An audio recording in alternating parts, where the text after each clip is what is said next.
সারাদিন কত কথা থাকে, কিন্তু ভিডিওতে যখন ভয়েস দেব তখন কোনো কথাই খুঁজে পাই না।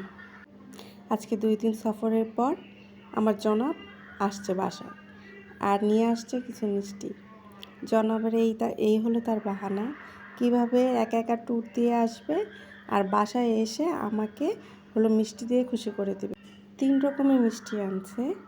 একটা হলো কাঁচাগোল্লা, আর একটা কি বলে প্যারা সন্দেশ, আর আনছে রসমালাই। 3টির মধ্যে আপনার কোনটি পছন্দ অবশ্যই কমেন্ট বক্সে জানাবেন। কুমিল্লার রসমালাই নাকি বিখ্যাত, তাই সে বরাবরই আমার জন্য কুমিল্লায় গেলে রসমালাই নিয়ে আসে। এই রসমালাইটা আসলে খেতে খুবই মজা।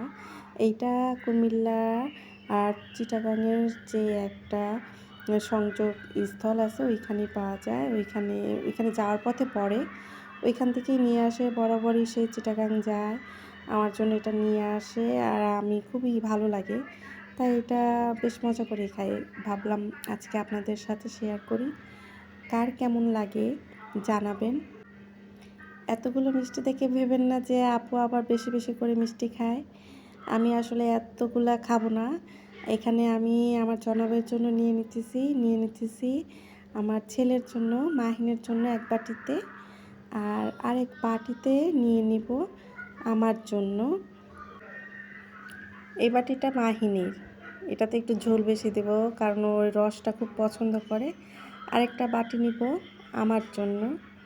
ওই বাটিতে আমি মোটামুটি অল্প পরিমাণেরই নিব, কারণ এতগুলো আছে দেখে যে একসাথে খাবো, তারপরে একটু একটু কম করেই খাবো, কারণ মিষ্টি একটু কম খাওয়াই স্বাস্থ্যের জন্য ভালো। তাই আপনারা প্রত্যেকেই যখনই খান যার যার প্রিয় মিষ্টি একটু কম করে খাবেন, যেন আপনার স্বাদও মিটে আর স্বাস্থ্যেরও কোনো ক্ষতি না হয়। এতে আপনার স্বাস্থ্য মন দুটোই রক্ষা হবে।